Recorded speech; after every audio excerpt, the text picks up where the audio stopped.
Hello folks, welcome back to Spirit Island. I'm hoping to record the next game tonight, but in the meantime we've got another meet and greet to do. We have 3 spirits and 2 adversaries left to meet, so we'll do the next 2 games will be against the adversaries we haven't met yet, and then hopefully we'll start scaling up the difficulty. In terms of the spirits, we've got 1 medium complexity spirit left to meet and then the 2 high complexity ones. My plan is to play the medium complexity spirit in the next video along with someone we've already met, and then play the 2 high complexity spirits together in the final video. They have some fun synergies, and I think that'll be a reasonable thing to do. So let's meet our last remaining spirit and our next adversary. Our spirit is Thunderspeaker, a favorite of mine. Thunderspeaker is the spirit I played the most of. They were my main spirit the first time we played a lot in my store, most often with River Surges and Sunlight. I haven't 100% decided, but unless something else comes to me, I'll be playing that combo for the next video for old time's sake and because I think they have some fun interactions. Thunderspeaker is a good friend to the Dahan, both according to their fluff, where they're apparently a child of the lightning and were saved from imprisonment by the Dahan and agreed to help them out, but also in terms of the game, where most of their powers focus around helping the Dahan, moving the Dahan around, relying on Dahan, things like that. The Dahan are useful for everyone, but they are both most useful to Thunderspeaker and most critical to Thunderspeaker. These special rules define that. The ally of the Dahan rule means you can move your presence around with the Dahan, which is obviously quite handy in terms of targeting and establishing places of power and things like that. Sworn to Victory is the downside. When Dahan die in a ravage, they take your presence with them if it is within one of them. So I sort of always roleplay as Thunderspeaker because I hate letting the Dahan die, both on sort of a emotional level, but also because it sucks to run low on Dahan and have trouble clearing off invaders. So this doesn't impact my playstyle all that much, but if you're someone who is more prone to sacrificing the Dahan, it certainly can. It is definitely problematic to lose a bunch of your presence if Dahan start dying. And of course, it means that you have to be more careful about setting up a fight that you're not confident you can win and hoping to get bailed out by a fear card or a power gain or something like that, because you're risking not just the Dahan, but also your presence. In terms of growth options, Thunderspeaker has pretty straightforward ones. You've got a nice presence and energy. I find you use this one quite early because the energy track is hard for Thunderspeaker. You don't get a whole lot of energy off the track, and it takes a while to get very much. You do get a lot of elements, though, which is nice. So this is a critical early one because the starter cards are pretty expensive. So if you want to be able to play 2 cards on the first 2 turns, you have to do some significant energy gain off of this. You also have a double presence gain. I always like having a double presence gain. It means if you've got a quiet turn, you can build up your power, which is nice. And your reclaim comes with 2 power cards rather than 1. This makes up for the fact, sort of, that you don't have any other way to gain power cards, which is a little bit unusual. You only get them when you reclaim. But getting 2 is nice, particularly because there are a lot of major powers that work very well for Thunderspeaker and are often the better major powers anyway, so it's not that unusual that you'll gain a minor with the first, and then if that minor isn't one you're all that interested in keeping, immediately try to upgrade it to a major, something like that. One of Thunderspeaker's big downsides is that their growth tracks are quite weak overall. It's nice to get these elements off of the top one, but it takes a while to get to 3 card plays. You only ever get to 4 card plays, 3 energy, which is a lot less than a lot of the other spirits if you fill out the track. You do get the Reclaim 1 ability, which is nice. This is especially nice because you'll often end up with one or two of the really good majors that you want to be getting back all the time. And if you didn't have a Reclaim 1, you'd end up getting locked into reclaiming with some frequency. You still end up using this quite a lot because 2 power cards is a pretty good return, and also you rely a lot on your innates that have pretty heavy element requirements, which means you're probably going to be wanting to play 3 cards every turn pretty regularly. And even with Reclaim 1, you obviously burn through your card supply pretty quickly with that, even if you took a fair number of minors with the double gains. The innates are some of the best and most defining in the game. Both of them can be made fast if you have 4 air.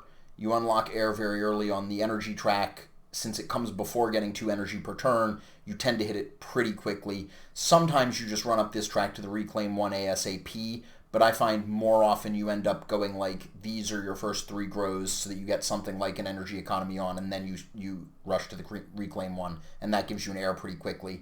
Either way, you have to have at least 3 card plays to start getting this, so this is definitely a late game thing, but both of these powers benefit tremendously from being fast. So and obviously, since elements are thresholds, if you get 4, they both become fast. Once that happens, you start getting a lot more powerful. This one moves Dahan around. You need only a single red element to trigger it, but it scales up based on your air/purple and your sun or yellow elements. I guess red is beast. I always call it red because I don't actually know what it is, but I think it's supposed to be beast. Anyway, this scales up with your other elements, so even though it's very easy to start it, it's not very powerful if you just have like 1 and 0 of these. It is very powerful if you have 2 or 3 of each, though, because since it's a gather and then push, you get to target a land, and then you drag some Dahan into it, and then can push those same Dahan out of it, and so you can basically use it to move Dahan 2 spaces. It gives you a lot of mobility, which is very nice, and since you get to move your presence with the Dahan, it also lets you get your presence places to target defense cards and things like that. Lead the Furious Assault, range 0, which is sort of too bad, although again, for Thunderspeaker, it's much easier to set that up because you get to move your presence around with the Dahan, and your presence will always be with Dahan, because otherwise it ends up... You don't want your presence... You don't want to have more of your presence in a land than you have Dahan, because then you can't move it all out when you move those Dahan out. So the range 0 isn't super clumsy on this. You just have to sort of be wary, be mindful of it. But it's very nice because it causes the Dahan to burn villages or burn cities, and it scales with the number of Dahan. This also doesn't say instead. So if you get the 4/3, you get to both destroy a village for every 2 Dahan and destroy a town for every 3 Dahan. Obviously, getting 6 Dahan in a land is a bit of a task, even with something like Gather the Warriors, but if you get 6 Dahan and then you have 4 Sun and 3 Fire, you get to destroy, like, 2 cities and 2 villages, which will clear even a pretty scary late-game space. If you have 4, you get 1 city and 2 villages, which is a pretty common setup, and that's still a lot of damage to defend, so it's quite good to be able to take it out. When these 2 powers are slow, the play pattern is you fight somewhere, then you move the Dahan into the place you're planning to fight next, and maybe you burn a village there to make the fight easier. Once they both get fast, it gets really serious, because either you resolve this first, clear a land, and then move to another one to fight, or you just load a bunch of Dahan into a land with Gather the Warriors, burn everything in it, and then use your defense somewhere else. This represents, once these become fast, they represent a really serious ability to prevent problematic ravages by just having a Dahan warband show up somewhere, take the initiative, and wipe everyone out. The fact that you don't get to kill explorers with these means that they're a little bit more problematic early on, although you still do just fine if you come in right after a build, burn all the buildings, and then the remaining explorer just dies because it attacks the Dahan and the Ravage. That works fine too. Nice, very flexible powers. These are one of the main reasons I think that Thunderspeaker deserves a moderate a medium difficulty rating, learning how to use them and how to predict how you're going to use them is tricky. And it gets doubly tricky because halfway through the game you start reliably hitting 4 air and you shift how you think about them from slow to fast. So that's a lot of what's going on with Thunderspeaker. In terms of the starting cards, we have Words of Warning, Defend 3, good elements. 1 for a Defend 3 is very nice. As we saw with Vital Strength of Earth, Defend 3 is quite good. It even scales up pretty well as adversaries get a little bit more dangerous because the Sweden adversary upgrade, as we'll see, causes villages to do 3 damage. 1 village plus 1 explorer therefore is 4 damage, so Defend 3 is still enough, unlike Defend 2. So even as things get harder, this remains a very valuable early game defense. It does have this ability here that means Dahan deal damage simultaneously in Ravages. Obviously, that's a good desperation ability. It means even if you're going to lose a bunch of Dahan in the Ravage, they'll take some other people with them. Obviously, in order to target it, you have to have your presence within range of Dahan that you're planning to die, which means the presence is going to go away, in addition to the fact that you don't want Dahan to die as Thunderspeaker, because if you run out of Dahan, you become useless. So I would describe this as a break in case of emergency button, and I'm not sure I have ever used it for that reason. But, it's gravy text on a great card, so no complaints. Sudden Ambush, gather a Dahan at fast speed, then each Dahan in the land you gather into destroys an explorer. Obviously, the sort of basic play pattern for this is you've got a land with an explorer in it, you've got a Dahan in an adjacent land, or even a Dahan already there. You drag the Dahan in, you kill the explorer, therefore it doesn't build, therefore they don't ravage. We've been over how important it is to cut out individual explorers. 2 energy is not a great rate on getting rid of an explorer, but it's not a terrible rate, and you do benefit from the gather aspect of this pretty frequently, especially since it also lets you move your presence around with Ally of the Dahan and all that stuff. So it's a fine card. Also, again, has most of the elements you want. It doesn't have a sun, which makes it sort of a bummer to use Lead the Furious Assault, but the only starter card that has both sun and fire is Manifestation, so it's not really a major complaint. It has air, which is the most important, and it has beast, which is good. Only 2 of your starting cards have beast, so being able to weave one in when you don't need defense in order to trigger Gather the Warriors is pretty important. You generally want Gather the Warriors to be happening every turn. When you're playing as Thunderspeaker, you always have a use for shifting some Dahan around. Like, there's just always something to do with it. Voice of Thunder, 0 cost, push 4 Dahan, great. Only 2 elements, which is too bad, but, it's a solid Dahan pusher, stays relevant throughout most of the game. 0 is always nice when you've got difficulty building up a reliable energy economy, and I guess if invaders if invaders are present, you can create 2 fear. Sure. I don't think I've ever done that again, just because pushing Dahan around is everything you want to do with Thunderspeaker, so it's hard for me to imagine a game state where I don't want to push Dahan, where I don't get some sort of value out of pushing Dahan. But if you're 2 away from a fear card, maybe, though since this is slow, you can't bail yourself out. Yeah, I got nothing. Just push Dahan with it. And then Manifestation of Power and Glory. This is like before you can reliably use Lead the Furious Assault, this is a reasonable way to get a sort of pseudo Lead the Furious Assault type situation going. I guess you can also technically set up both if you play Words and Manifest in one turn. Doesn't tend to come up in the early game. This is a lot like Rituals of Destruction that we saw out of Vital Strength of Earth. It's a very appealing turn 1 play because the play pattern there is you use Gather the Warriors, you move a certain amount of Dahan into a land where they just built, then you play Manifestation of Power and Glory and you kill whatever they just built and probably the Explorer too. This scales much more flexibly than Rituals of Destruction and can get much higher. The best case with Rituals of Destruction is it does 5 damage, this, you can reliably get 6 damage out of this card on turn 1. If you have 3 Dahan and 2 presence in a land, you get 6 damage. 6 is both a good amount of damage to potentially do on turn 1, because if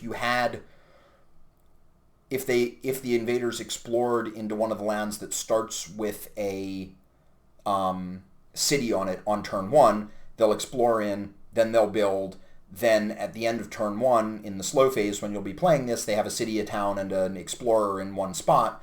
Those are some of the most dangerous early game spots, because getting 5 defense, no one has 5 defense out of their starting deck. So if you're trying to defend that, you're out of a starter deck, you're almost always just hoping that you're going to draw one of the good defense cards off of a power gain, unless you set up Manifestation of Power and Glory, in which case you just wipe it out. That's really powerful. Generally worth the early 3. My most common first turn play with Thunderspeaker is Sudden Ambush and Manifestation, because that gets you the beast element to gather the warriors, lets you have gather the warriors to set up for Manifestation, which means you can probably get it 4 to 6 damage into the spot, which means you can take care of a real trouble spot rather than just get rid of a explorer in a village. Not that 3 energy to get rid of an explorer in a village is a bad deal, but one of Thunderspeaker's big advantages is that you can use Manifestation to really just trash a early problem spot in such a way that it doesn't start to snowball, which is a rare thing to be able to do this easily. Most board states you'll be able to set that up. At the very least, you can pretty much always get 2 Dahan and 2 presence in there, which means you'll get to destroy the explorer and the city, and then you can use Words of Warning to defeat the town during the next Ravage. Obviously, you'd much rather just wipe it with Manifestation of Power and Glory and then take care of one of those village explorer areas with Words of Warning instead. But Thunderspeaker, like River Surges and Sunlight, is a spirit that is quite good at getting control of the early game. In exchange, you don't scale all that well. You benefit from having someone like River Surges and Sunlight or Spread of Rampant Green around who can, or Vital Strength of the Earth for that matter, who can start letting you copy your powers. Someone who can give you a little bit more late game oomph, because it can be hard to even fill out your tracks of growth with how often you often need to reclaim, and even if you do, you're one of the weakest numerical spirits. That said, you do have a strong late game with this stuff, and the major powers that Thunderspeaker wants tend to cap out at about 3 cost as opposed to the 4 to 5s that a lot of the big heavy hitters want, so it's not a disaster. Anyway, that's Thunderspeaker. They remain one of my favorite spirits in the game, both because I just love the idea of this spirit that leads the Dahan around and helps them out, and because I think they're fun and interesting to play. Definitely looking forward to getting to show this one off for you in the next game. We will be facing, in that game, the Kingdom of Sweden, who I was mentioning. Sweden is another one that's sort of a weird colonial power.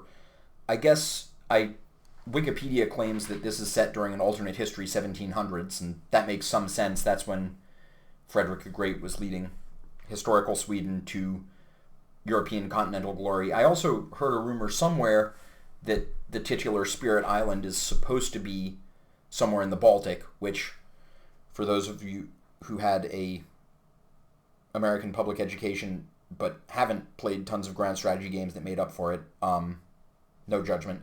The Baltic is the one between Scandinavia and Germany. Anyway, that would make some sense of the sort of weird colonizers we get, Sweden, Prussia, and England in the base game, rather than somewhere like Spain or Portugal. Anyway, Sweden, under Frederick the Great, was known for sort of disciplined, well-equipped armies that ended up doing well in various European wars. Sweden here has less of a sort of a laser focus than Prussia does, Prussia being all about efficiency. Sweden is much more about making the Ravage more dangerous, I guess, but also just gets some general obnoxious abilities. The Swayed by the Invaders ability is both worrying and sort of worrying for Thunderspeaker, but also sort of countered by Thunderspeaker. For the Stage 2 escalation, they get to convert Dahan into villages by winning the invaders over. Perhaps they send some of their international supermodels. I don't know. Anyway, so basically, if the invaders explore into a land and then outnumber Dahan, they get to replace a Dahan village with an invader village. This is obviously terrifying because you lose the really important resource of the Dahan and your outlook in the space gets worse. For Thunderspeaker, it's especially bad. You don't lose presence if this happens because that only counts for ravages, but as your Dahan dwindle, you get less and less effective.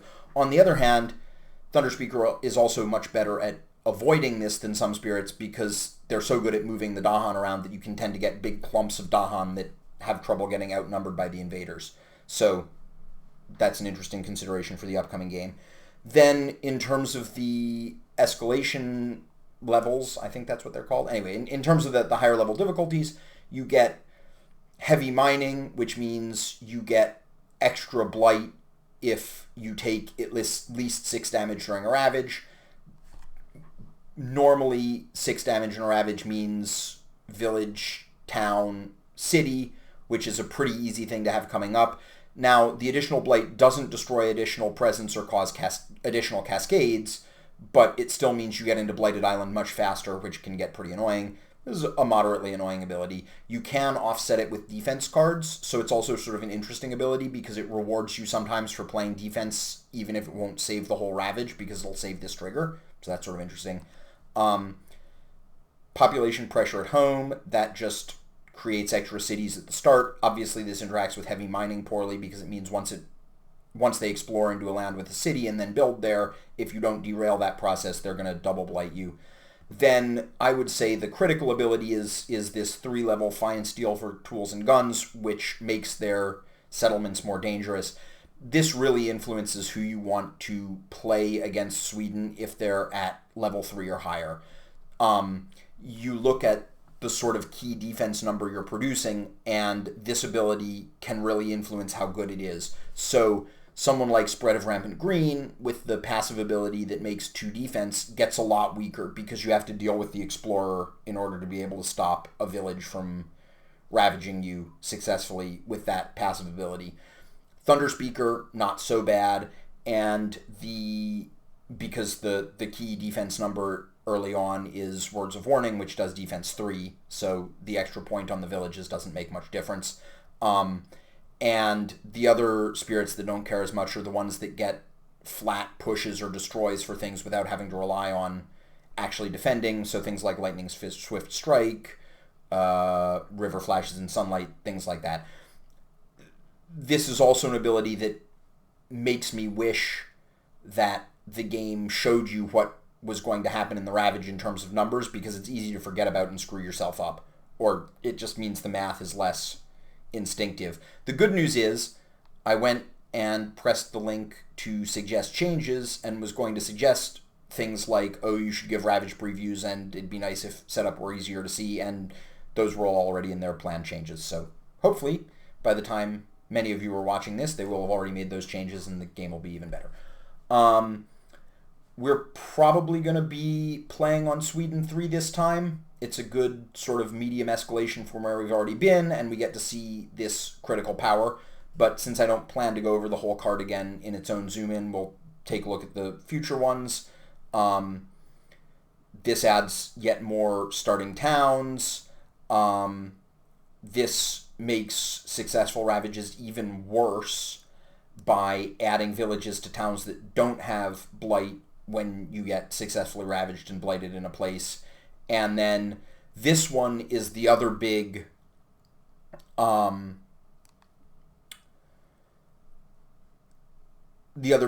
because this one starts you with an extra starting blighted land, which means you're more likely to get blight cascades early on. I would say Sweden is a pretty good moderate difficulty increase. The only thing that's kind of annoying about it is that you have to remember that your ravages get worse, which means the math gets harder to do in your head because you get so used, at least for me, because you get so used to the amount the other ones are doing, that I have a real risk of screwing this up, even if I sort of remember about it just by arithmetic error or whatever. And the stage 2 escalation will absolutely wallop you sometimes. But it's a nice sort of middle ground between influencing what spirits you want to play against it with without just totally changing the game, as some of the England stuff does, which is fine, but makes it a very different experience. But we'll see that next time. Anyway, these are the new spirit and the new adversary that we will be using in the next game. So that's that. I will see you soon for the video of that game proper.